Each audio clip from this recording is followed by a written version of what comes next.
Javier Albizu naiz, Artazuko alkatea. Joan den urtean, nire herriak eta Nafarroako beste hainbat udalek lortu genuen euskal eremu mistora pasatzea. Naiz eta lorpen polita eta orain beharrezkoa izan, praktikan honek administrazioarekin harremanak euskaraz egiteko eskubidea besterik ez du ematen.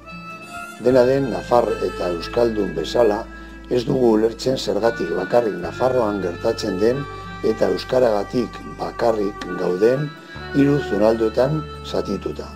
Zergatik lege batek batu elkartu beharrean gaurko euskararen legeak Nafar banatzen ditu. Nafarra gara denak eta eskubide berdinak izan behar ditugu Nafarroa osoan.